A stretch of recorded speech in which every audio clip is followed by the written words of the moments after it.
Hello, Dr. Jenna from Heart-Based Medicine here. Today I'd like to talk about energy exchanges, and boundaries. Now we know from quantum physics that every time we have an exchange with someone, or something sometimes, we exchange energy. So when we start a conversation or even think about someone, we form an energy bond with them. Now let's think about this as if we've made a phone call to them. So I pick up my phone, I call someone, and I've opened that conversation with them, that energy link with them.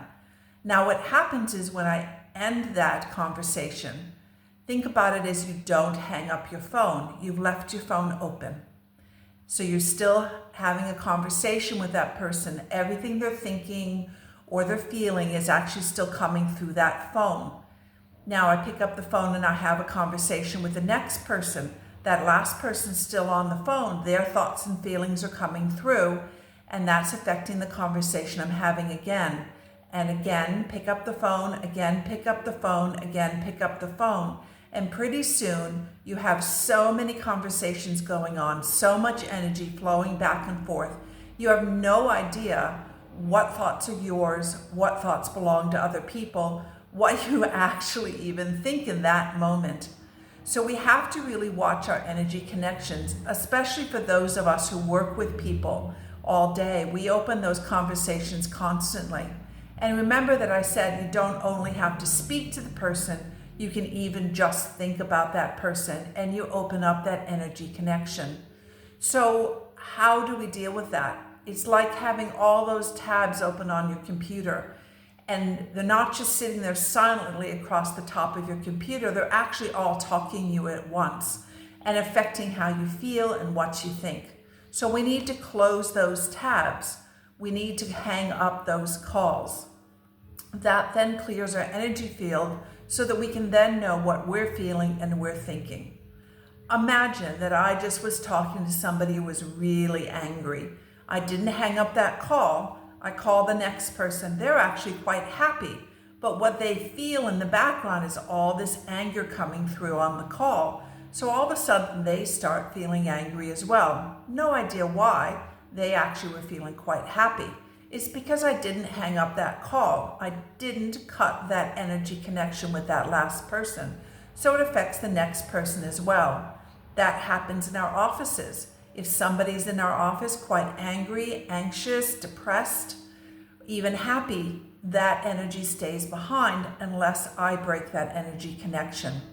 So how do we do that?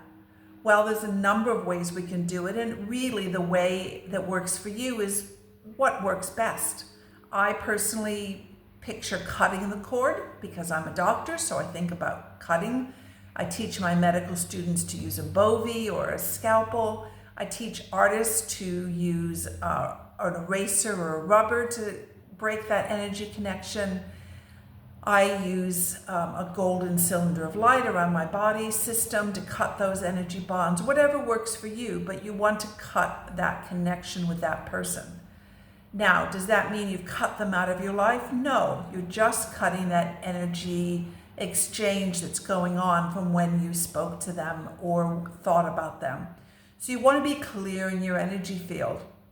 If you work in an office and you have people coming into your office, you again want to clear that office of that energy of that person that was just sitting in your office.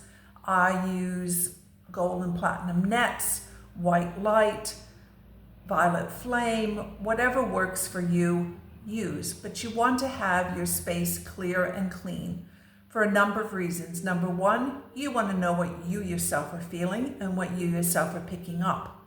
And number two, you don't want other people to be picking up the emotions that were there from the last person or people that have been in your room. So keep your energy clear, keep your boundaries strong. It allows us to have much clearer interactions and allows us to deal with our own emotions and our feelings. Thanks for joining me, and I look forward to seeing you in the future.